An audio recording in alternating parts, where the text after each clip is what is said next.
xilli uu soo dhow yahay xilli roobaadkii gu'a ayaa qaar ka mid ah golaha deegaanka degmada Buurtinle ee gobolka Nugaal waxay kormeer ku tageen godka qashinka oo ay ka muuqato nadaafad xumo baasan. ugu horeyntii waxaa SBC la hadlay xildhibaan Umar Xuseen, xildhibaan Ducaale Umar Muuse iyo xildhibaan Yaasmin Xuseen waxayna ku eedeeyeen nadaafad xumadan baasan maamulka degmada sida ay sheegeen golaha deegaanka degmada Buurtinle iyo gaadiidka qaada qashinka. saaka anagoo ah golihii deegaanka degmada Buurtinle waxaan indheendheen iyo booqasho ku sameynay magaalada geesaheeda.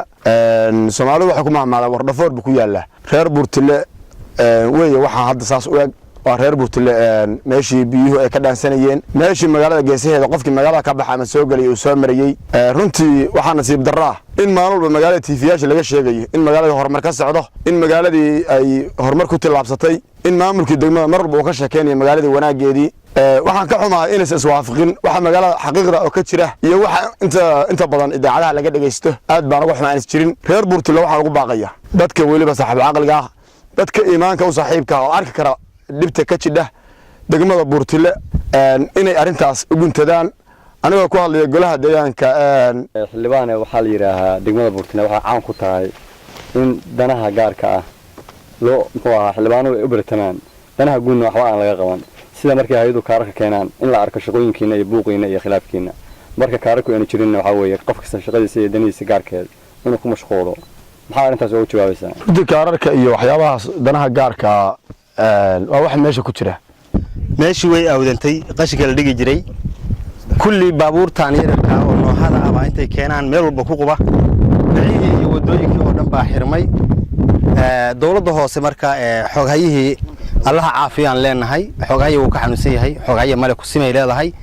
waxaan rabnaa marka in la isku tashado maamulka iyo dadweynuhu israacaan oo isku tashadaan si qashinka ay isaga qaadaan. maanta anagoo ka mid ah konsolka degmada Buurtinle waxaan booqasho ku nimid xarun ka mid ah xarumihii loo asteeyay ama god ka mid ah godadkii loo asteeyay qashinka in lagu aruuriyo oo lagu xafdiyo oo dabeetana lagu gubo baanu nimid. sida idin muuqatana waxaan u maleynayaa konsolka iyo dadka mas'uulka iyo dadka aqliga lehba waa jiir haan ku weynaaday oo qof magaalada dhexdiisa ama qolka uu ku hurdo ka baxa ma jiro. sababtoo ah qofkii baxa oo magaalada ka baxa wuxuu arki lahaa ceebtiisa waxbuuna ka qaban lahaa.